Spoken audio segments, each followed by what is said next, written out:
I think in the space that we are in today, it's very clear that listed companies, stock exchanges, capital markets in general have such a catalytic role to play in us moving the needle further on the sustainability conversations. The question around the room, I think, is where are we in Africa in different aspects, be it the listed companies, be it the stock exchanges, and hopefully through this panel we'll be able to dig deeper and see what opportunities lie therein as challenged by His Excellency the President yesterday, and how we can really take on those opportunities to change the landscape environmentally, to make some good money for ourselves, and to uplift the communities in which we work. I think I'd like to just put some context to that before I can respond directly to your question. I think with the reality has come to bear, and I think Anushka has highlighted that. For a long time, we all felt that ESG was a good to have, like a CSR, a CSI activity. But when you look at the issues around climate change today, for instance, let's look at the environment. We are currently in Kenya experiencing extremely high floods, high levels of water, rain, and it's causing mass destruction across the country. We did not, I mean, for a long time, we did not predict that this would happen. We've got weathermen, we've got everything, but we were not very, clear that this is actually a reality that's going to come to bear. Look at Europe. We had very, very heavy heat, very hot temperatures this year, quite off track. Huh? So these are realities that today we must deal with. And we can no longer take this planet that was given to us for granted. We have to respond to it. So we look at companies today have to be very conscious of the fact that ESG is not just a good to have, it's going to be a business imperative going forward. And so as an exchange, we are the trusted centers of convening companies because we provide a venue for them to list and to trade. And hence investors and issuers are looking at exchanges as being to spearhead these key issues around ESG. So back in 2015, 2016, the NSC took an initiative to join the United Nations Sustainability Stock Exchanges Initiative. And we've seen a number of exchanges also follow trend. Now, that was just not a membership that we thought was just going to be good to tick a box, but we said it'll give us the direction to form a framework under which we'll be able to guide our ESG agenda. Is reduce the alphabet soup. So in the IFRS standards, you have the Financial Stability Board's TCFD incorporated. Because once the standards were launched, and you have to bear in mind, this is an African narrative. And I can substantiate that at several accounts. One of them is the standards were launched in 7 exchanges across the world. 2 of those exchanges were African, and they could have been more. Second, what I've asked Tapelo to please work with me, the declaration for COP28, the sentence or the 2 sentences that I want the exchanges to come behind and sign, essentially saying Europe has its climate standard. Europe is going to look out for Europe. It's not going to look out for Africa. The ISSB's standards are shaped by everyone. We have 2 members out of 17 on the Transition Implementation Group. Africa has a board member on the ISSB. So we have an opportunity. We have leaders on that board, the chair, the vice chair, a number of others who are very pro-Africa. My last visit to Nairobi was, again, prompted by an ISSB board member who said, Ndidi, please attend this meeting. Invitation from Chairman Dow, 1,000 Chinese companies operating on the African continent who want to voluntarily adopt the ISSB standards, because it's not just about African companies adopting. It's also about the companies that bring their capital to the African continent, actually also aligning with standards that serve the African continent.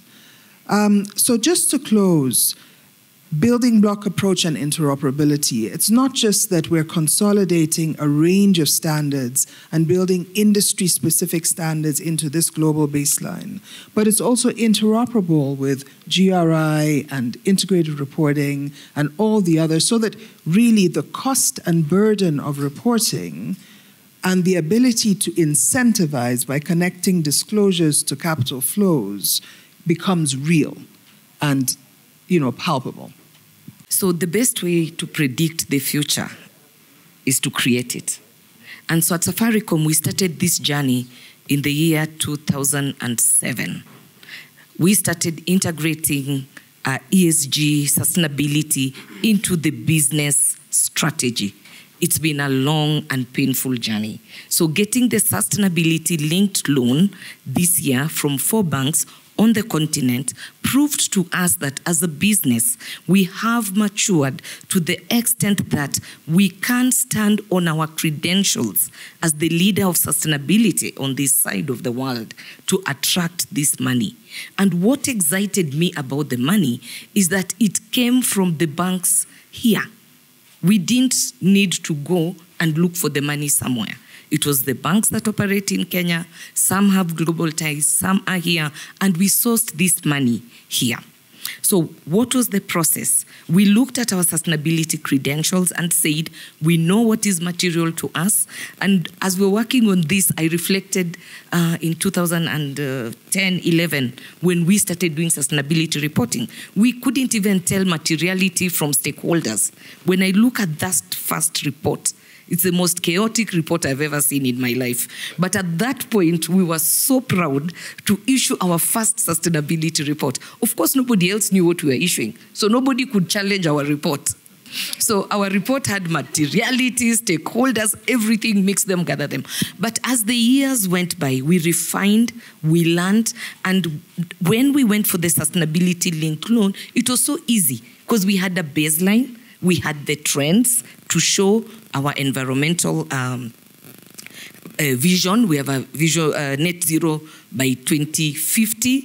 I think we're from here on the technology is we need to make that step back, and I'm very glad that Anushka presented here as a founder of Risk Insights and the brain and energy behind the company, and she was telling quite a bit about where we are. So the natural next step, as far as I can see, is the usage of the data. And again, I don't want to say usage of only Risk Insights data. Obviously, we love what we are doing, and we would love all exchanges here to use our data. But it's very important in general for exchanges to start using the data in order to drive the sustainability.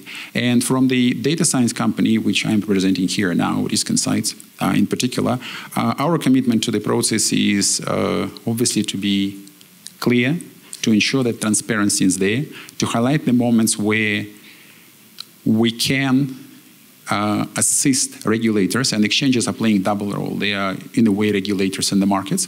So where regulators has open eyes on all risks which are associated with the E, S, and G, and it's such a fluid environment as it is today.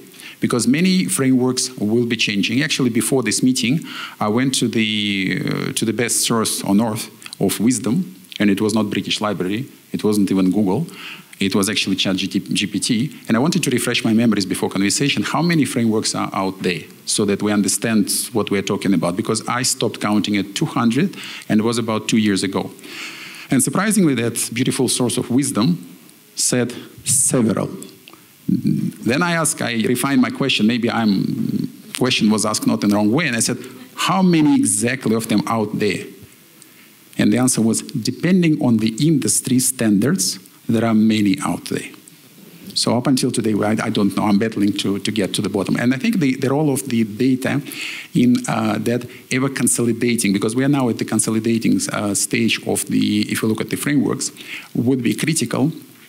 And what was said by Ndidi, and I'm going back to yesterday, where His Excellency President Ruto was encouraging all of us to become one Africa voice in today's ESG transformation journey.